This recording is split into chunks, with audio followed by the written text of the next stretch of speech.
최고가 되기보다 그 순간순간 최선을 다하는 삶, 이것이 어쩌면 제가 앞으로도 계속 가지고 가게 될 꿈이자 인생의 가치가 아닐까 이렇게 생각합니다. 안녕하세요. 저는 한의사 김지윤입니다. 저는 북한에서 한의대를 졸업을 하고 의사생활 10년 정도 하다가 탈북을 했고, 지금 한국에서도 한의대를 졸업을 하고 지금 한의사로 일을 하고 있습니다.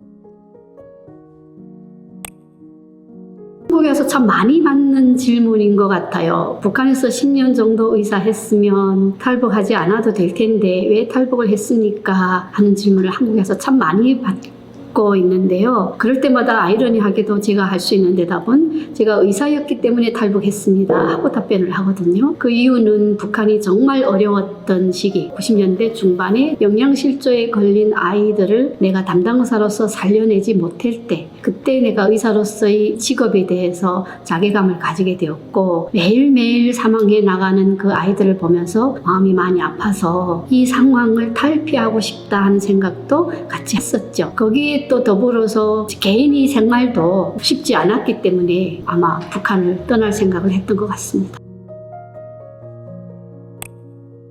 북한이 보건의료가 어려워지기 시작을 했던 것이 제 기억으로는 90년대 초반부터였어요. 처음에는 항생제 한두 가지가 없다가 나중에는 가장 기본적인 해열제, 소화제, 소독약 이런 것들도 없어지기 시작을 했고, 정말 힘들었던 때는 96년도 그때가 아니었나 싶습니다. 아이들이 열이 나는데 진짜 소화제 반알 정도, 4분제 한 알, 요 정도면 해결할 수 있음에도 불구하고 그것이 없었고요. 처음에 병원에 제가 대학에서 졸업하고 배치를 받을 때는 어떤 약도 제가 쓸 수 있는 만큼 처방을 할 수가 있었어요, 담당 의사로서. 근데 병원에 약이 공급되지 않다 보니까, 또 아픈 환자는 또 점점 늘어나고 하다 보니까 약도 의사들한테 배정이 되는 거예요. 열이 나는 사람들한테 그걸 나눠서 쪼개서 이렇게 써야 되는 상황이었거든요. 사실 감당하기가 어려웠죠. 북한 보건의료의 기본 원칙은 예방치료예요. 예방을 목적으로 했고, 거기에 무상치료, 그리고 의사담당구역제, 80년대 후반부터는 이것이 호담당구역제로 되었고요. 그리고 조금 독특한 시스템이긴 하지만 양한방협진이에요. 기본적인 구호 자체가 양방학적인 진단에 한의학적 치료, 이렇게 되어 있습니다. 북한이 사회주의 체제를 고집을 하고 있고 그걸 추구하고 있기 때문에 무상치료는 어쩌면 당연한 거라고 많은 분들이 생각을 하실 거고요. 여기서 특이한 부분이라고 할까? 의사담당구역제, 호담당구역제라고 하는 것인데요. 호담당구역제는 의사 한 명당 가가호호 맡아서 내가 맡은 지역 주민들이 질병에 대해서 태어나서부터 사망을 할 때까지 쭉 한 명이 관리를 하는 이런 담당구역제도입니다. 그래서 어찌 보면 환자분들한테는 여러 선생님들한테 왔다 갔다 하지 않아서 좋은 부분도 있는 거고, 또 담당의사한테도 환자를 지속적으로 쭉 관리하면서 보기 때문에 그것도 좋은 부분이 있습니다. 근데 단점이라면 선택권이 없어요. 내가 어떤 질병에 있어서 좀 더 유능한 의사쌤한테 가고 싶지만 그것이 허용이 안 됩니다. 물론 그거 가려면 절차를 밟아야 되는데 그 절차를 밟는 과정이 쉽지 않고요. 그래서 겉으로 보기에는 무상치료제, 의사담당구역제 이런 것들이 화려한 면이 있는 반면에 그 이면에는 개인이 기본권이 침해되는 그런 것에 대한 문제점도 있다고 생각을 합니다. 한국에서는 한의사가 되려면 한의과대학을 졸업을 하게 되죠. 북한도 마찬가지로 의과대학을 졸업을 합니다. 한국과 북한의 시스템이 조금 다른 것은, 한국은 종합대학 안에 의과대학이 있고 또는 어떤 종합대학 안에 한의과대학이 있습니다. 근데 북한은 조금 다르게 의과대학 안에 양방, 한방 또는 약학, 구강, 거기에 위생학부 이런 식으로 나누어져 있습니다. 고등학교를 졸업을 하고 시험을 쳐서 대학에 입학을 하고요. 거기서 양방으로 가겠는지 한방으로 가든지 약학으로 가든지 이렇게 분류가 되고, 그렇게 졸업을 하게 되면 한의사로서의 자격을 받게 됩니다. 고난의 행군이라는 엄청난 그 과정을 거치면서 기본적으로 가지고 있던 국영 시스템이 다 마비가 됐고 의사들도 이렇게 뿔뿔이 흩어지고 환자가 병원에 찾아가지 않게 되죠. 그러면 개인적으로 사람들이 어디선가 약을 구해서 시장에서 팔 수밖에 없는 거고 그 약이 어떤 경로를 통해서 들어왔는지 알 수 없기 때문에 그런 것들을 환자들이 복용을 하게 되면 부작용이 생길 수가 있고 병원에 약이 없고 시스템이 부족하다 보니까 다른 쪽으로 뭐 북한 사람들이 만병통치라고 생각하고 있는 아편이 있어요. 어떤 질병도 아편을 먹으면 다 낫는다 하는 생각이 있기 때문에 오남용의 경우가 상당히 많고 그것으로 인한 부작용도 있고 그게 질병에 미치는 부작용도 있지만 정신 육체적으로 부작용도 굉장히 많기 때문에 아주 위험한 상태라고 생각을 합니다.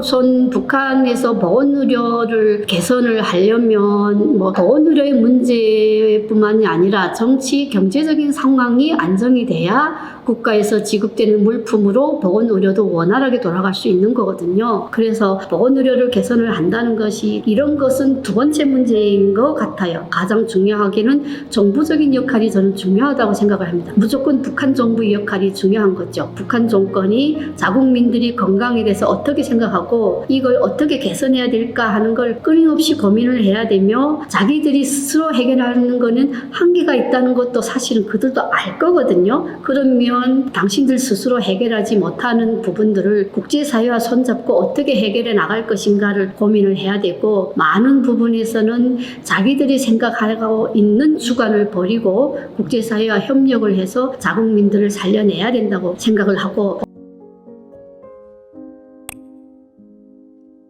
북한 사회에서 사망률 1위는 사실은 고혈압이에요. 두 번째는 심혈관 질환, 세 번째 호흡기 질환. 일반적인 환자들이 많이 사용하는 처방은 아무래도 소염 진통제죠. 북한에서 내가 10년 정도 의사를 했지만 한국에서는 그것을 입증하는 것이 쉽지 않았고 함부로 입증해 주는 것은 자신의 생명과 관련된 부분이기 때문에 아마 쉽지 않았던 것 같습니다. 세터민 수가 늘어나면서 세터민들이 한국 사회에서 겪게 되는 이러저러한 충돌들이 이 사회에 기본적으로 살고 있는 사람들한테는 그렇게 안정적으로 비춰지지 않았던 것 같아요. 그런 걸 들으면서 굉장히 마음이 힘들었고 안타까웠던 생각이 납니다. 아무리 열의가 넘친다고 해도 쉽게 그게 우리 몸과 마음에 녹아드는 것은 어렵더라고요. 그때 저는 내가 이렇게 저렇게 일을 하는 것보다 내가 가장 잘할 수 있는 일을 해야 한 사람이라도 대한민국에 잘 정착했다는 소리를 듣고 한국 사람들이 이런 비난을 조금 덜어줄 수 있지 않을까 생각을 해서 내가 가장 잘했던 일, 지금이라도 할 수 있는 일, 그래서 한의사라는 직업을 다시 선택하는 과정까지 이르게 됐죠. 한국 환자들은 까다롭습니다. 그리고 그 까다로운 이유가 많이 알고 있기 때문이라고 생각을 합니다. 한국은 정보를 취득하는 그 통로가 굉장히 다양하고 여러 가지입니다. 그래서 병원에 오게 될 때는 자기 병에 대해서 어느 정도 알고 있기 때문에 이런 부분들이 북한에서 환자를 대하던 때하고는 전혀 달라서 저는 사실 처음에 좀 놀랐고 북한에 있는 그 환자분들은 병원에 찾아올 때는 전적으로 의사를 믿죠. 이런 것들이 많이 달랐던 부분이었던 것 같습니다. 의료인으로서 생활을 하면서 제일 힘들었던 부분은 내가 환자를 진료를 하고 돈을 받아야 된다는 부분이 되게 힘들었었습니다. 북한은 무상치료다 보니까 돈을 안 받거든요. 환자들한테 돈을 받는 것이 처음에는 좀 낯설었어요. 이게 과연 내가 해도 되나? 이런 생각이 들었지만 그런 것들도 점차 한국 사회에 적응하면서 잘 이겨나갔고 지금은 필요한 일이라고 생각을 합니다. 의사라고 하면 표현이 적당한지 모르겠지만 상류층 이런 개념을 사람들이 많이 갖고 계시는 것 같아요. 근데 한국하고 북한하고 비교를 해보면 가장 쉽게 비교할 수 있는 부분이 금전적인 부분이 아닌가 저는 이렇게 생각을 합니다. 한국은 의사 하게 되면 돈 잘 벌잖아 이런 느낌을 많이 가지게 되는 것 같고 북한에서 의사 하게 되면 돈을 잘 버는 직업 이런 개념은 없어요. 그렇지만 가치 있는 일을 하는 사람들 약간 이런 정도의 느낌만 있는 것 같아요. 같아요. 의사라 해봤자 개인 병원이 없고 국가병원에 고용돼서 일을 하기 때문에 국가에서 월급을 받고 또는 배급을 받고 이렇게 생활을 하죠. 특별히 의사라서 매우 어떤 이런 건 없는 것 같아요. 저도 의사지만 식량 구하러 전국 각지로 많이 다녔고 했는데 내가 소유하고 있는 이 신분증에 어느 병원 의사 이렇게 적혀 있으면 조금 많은 부분에서 도움을 좀 받았던 것 같아요. 그런 부분들은 고마웠던 부분이 아니었나 이렇게 생각이 됩니다.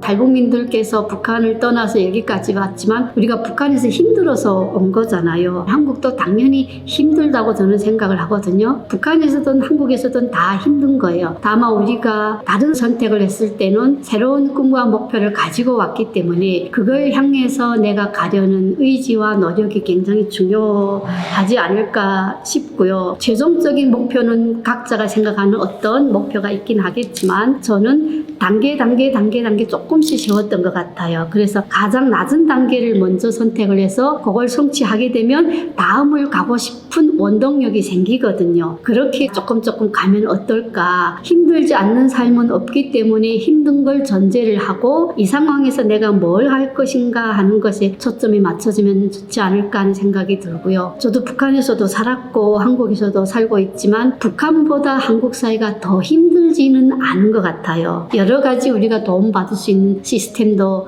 있고 하기 때문에 내가 선택할 수 있는 내 삶의 주인은 나라는 이런 시스템이 한국 사회에는 있다고 생각을 하거든요.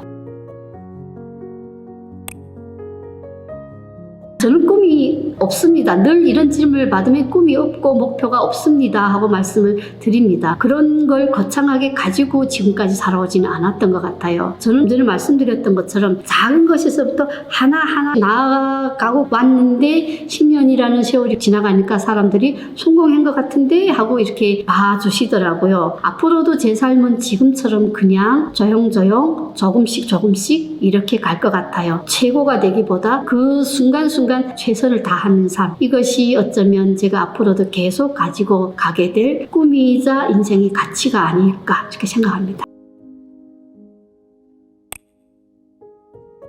저는 보건의료인입니다. 보건의료인은 생명과 관련된 일을 하고 있어요. 생명이 가장 우선으로 들어가고 그 사람의 생명이 마모가 된다면 사실 거기에 인권이 뭐가 필요하겠습니까? 그래서 저는 북한 사람들이 건강히 북한의 보건의료 환경이 지금보다 훨씬 나아져야 된다고 생각을 하고요. 그것이 그 사람들이 기본권, 생명권을 보장하고 건강권을 보장하고 그 사람들의 삶을 윤택하게 하는 방법 중에 하나라고 생각을 합니다.